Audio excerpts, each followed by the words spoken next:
2024 വർഷത്തിലെ വയനാട് ജില്ലയിലെ മുണ്ടക്കൈ, ചൂരൽമല എന്നീ സ്ഥലങ്ങളിലുണ്ടായ ഉരുൾപൊട്ടലിനെക്കുറിച്ച് എല്ലാവർക്കും അറിയാമല്ലോ.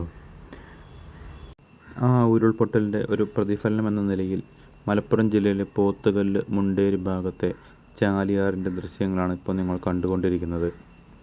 ചാലിയാറിൻ്റെ രൗദ്രഭാവം വിട്ടുമാറിയ വളരെ ശാന്തമായി ഒഴുകുന്ന ചാലിയാറാണ് ഇപ്പോൾ കാണാൻ കഴിയുന്നത്. ചാലിയാറിൻ്റെ മറുകരയിലായി ഒട്ടേറെ ആദിവാസി കുടുംബങ്ങളുണ്ട്.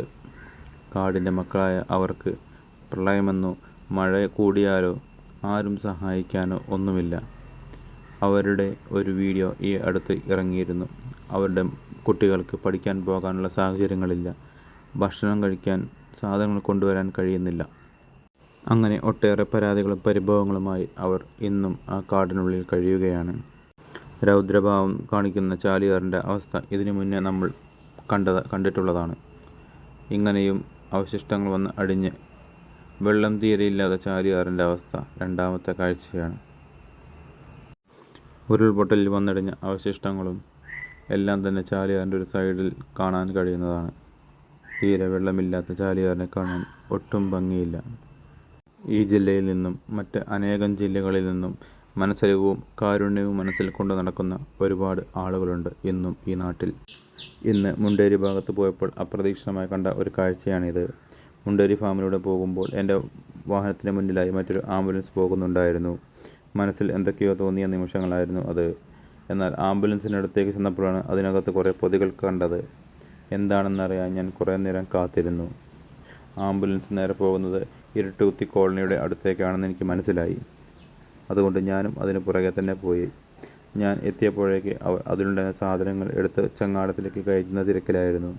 കുറച്ചു നേരം അത് അവർ നോക്കി നിന്ന് പിന്നീട് അവരുടെ കാര്യങ്ങൾ ചോദിച്ചപ്പോൾ അവർ തിരുവനന്തപുരത്ത് നിന്നാണ് വരുന്നതെന്ന് പറഞ്ഞു.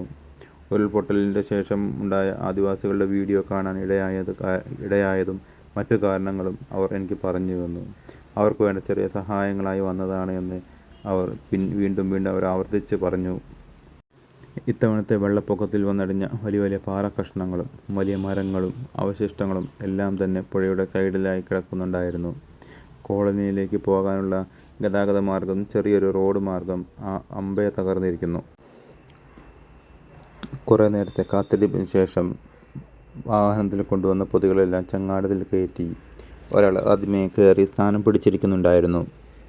അതിന് പുറകിലായി ഒരാളും കൂടെ വേണമെന്ന് അയാൾ ആവശ്യപ്പെട്ട അടിസ്ഥാനത്തിൽ മറ്റൊരു സുഹൃത്തും കൂടി ആ ചങ്ങാടത്തിൽ വന്ന് കയറി.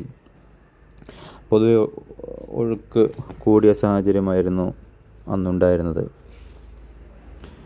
ചങ്ങാടം പഴയ പോലെ കുത്തിത്തള്ളി നീക്കുവാൻ കഴിയുമായിരുന്നില്ല.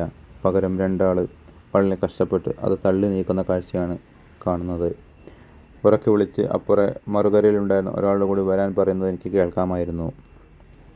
ഒഴുക്കിനെതിരെ ചങ്ങാടവും തള്ളി രണ്ടുപേർ ഇത്രയും കഷ്ടപ്പെടുന്ന കാഴ്ച നമ്മൾ വേറെ എവിടെയും കണ്ടിട്ടുണ്ടാവില്ല. സഹായത്തിനായി വിളിച്ച ആൾ മറുകരയിൽ നിന്നും പുഴ മറികടന്ന് വരുന്നുണ്ടായിരുന്നു. വളരെ സാഹസികമായ രീതിയിലായിരുന്നു അയാൾ വന്നിരുന്നത്. എക്സ്പീരിയൻസ് തന്നെയാണത്. ഒഴുക്കിനെ മറികടന്ന് അയാൾ വീണ്ടും ചങ്ങാടത്തിൻ്റെ അടുത്തേക്ക് വന്നുകൊണ്ടിരുന്നു. അയാൾക്ക് വേണ്ടി മറ്റുള്ളവരും കാത്തിരിക്കുന്നുണ്ടായിരുന്നു. ഒഴുക്കിനെതിരെ ചങ്ങാടം അപ്പുറത്തേക്ക് കൊണ്ടുപോകാൻ രണ്ടുപേരെ ആവില്ല എന്നുള്ള ഒരു ഉത്തമ വിശ്വാസത്തിലാണ് അവർ മൂന്നാമതൊരാളെ സഹായത്തിനായി വിളിച്ചത്. വളരെ സാഹസികമായി നീന്തിക്കിടന്ന അയാൾ ചങ്ങാടത്തിനരികിലേക്ക് എത്തി അവർക്കൊപ്പം സഹായത്തിനായി കൂടി. ചങ്ങാടം തള്ളി നീക്കിയാൽ അപ്പുറം കടക്കുമോ എന്നുള്ളതായിരുന്നു എൻ്റെ അങ്കലാപ്പ്. ഏതായാലും കണ്ടു നോക്കാം.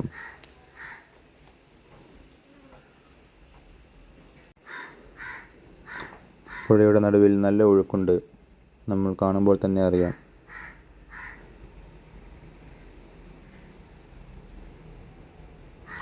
യാതൊരു കൂസലുമില്ലാതെ ചങ്ങാടം കൊണ്ട് മറികടക്കാൻ നോക്കുന്ന അവരെ കണ്ട് എനിക്ക് വളരെ അഭിനന്ദിക്കാൻ തോന്നി.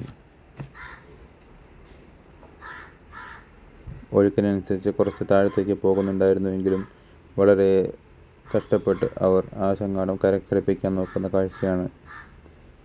അവരതിൽ വിജയിക്കുകയും ചെയ്യുമെന്നുള്ള ഉറപ്പ് എനിക്കുണ്ടായിരുന്നു. കാരണം അത് ആദ്യമായി ചെയ്യുന്ന കാര്യമല്ല, ഒരുപാട് തവണയായി അവരത് ചെയ്യുന്നു. ഒഴുക്കിനെ മറികടന്ന് അവർ അപ്പുറത്തെ സൈഡിലേക്ക് എത്തുന്ന കാഴ്ചയാണ് കാണുന്നത്.